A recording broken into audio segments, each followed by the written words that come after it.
Hi! Welcome to this part of my review featuring the Gemknight RPG.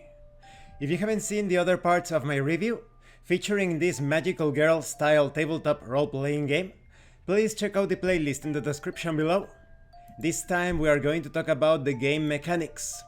There are several things that are incorrect in this introduction to game mechanics. First, it says, role-playing games are all about telling a story.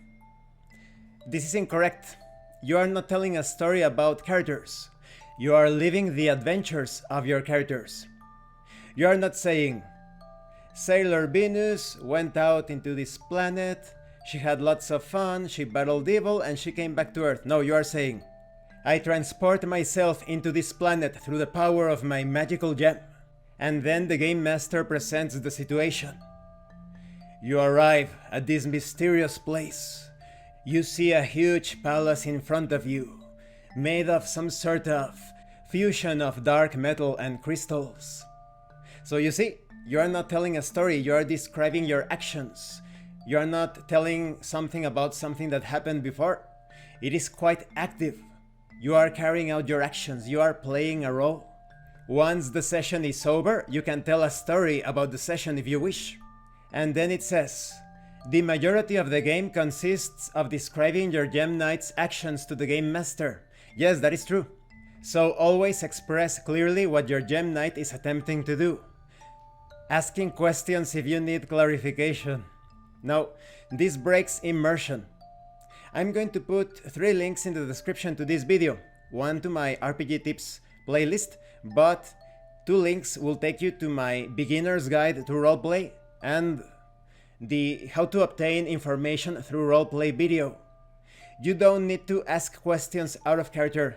You need to ask questions within character to perhaps non-player characters, or rather roleplay to obtain that information. Do you want to know the color of a particular symbol on the wall? I take a look at the symbol of the wall in order to appreciate its color. I think back to the sorts of objects and images that remind me of that particular color. You can obtain any information through roleplay.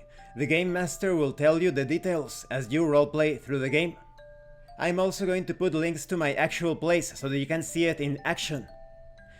The other information is correct. It says that for most actions, they are going to be straightforward, automatic successes or outcomes, but in other cases, when the outcome is uncertain, you will have to perform a test. The core game mechanic is called a test, of course, which involves rolling 2d6 or 2 6-sided dice. For more complicated actions, the game master may ask you to make a test to determine if you do as intended.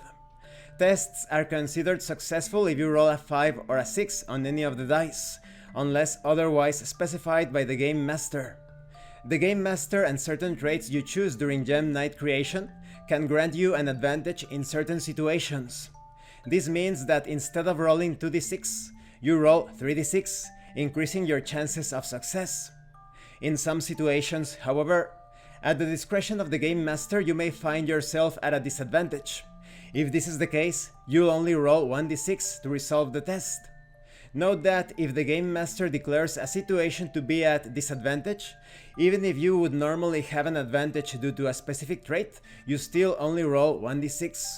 The only exception to this rule is when a magical or super science item grants you an advantage, in which case you will always have an advantage for that situation.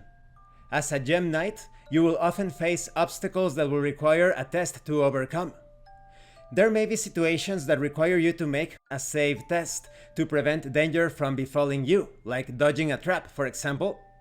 Resolving a save test is much like any other test, and unless otherwise stated, you will roll 2d6 to determine success, which occurs if you roll a 5 or a 6 on any of the dice. However, some situations may be dire and result in life or death consequences. These are known as save or die tests. In the event of failing a save or die test, your Gemknight's fate is sealed, and there is no turning back. Game masters are advised to use these scenarios sparingly, for the stakes are high and the consequences grave. When it comes to stealth, attempting to conceal yourself or move stealthily is accomplished through a standard test, rolling 2d6. If the roll proves successful, your actions go unnoticed or you are successfully hidden. However, simply standing still in plain view won't suffice, as cover or some form of concealment is necessary for hiding, and the Game Master will determine if the situation allows for that possibility. Both allies and opponents can make a standard 2d6 test to find someone or something that is concealed, but note that hiding or searching during combat requires an action, and can only be performed during your turn. And this concludes this part of the review. In the next part we are going to talk about combat. As you can see, everything is very well explained. It's a very simple mechanic. Thank you for watching this part of the review, and thank you for your likes and your comments. If you have any questions or comments, please let me know. And thank you so much to those of you that are going the extra mile to support the channel. If anyone else wishes to further support the channel, the information on how to do that will be in the description below. And remember, it is better to roleplay and fail in character than not to roleplay and fail as a player. Once again, thank you, and see you later.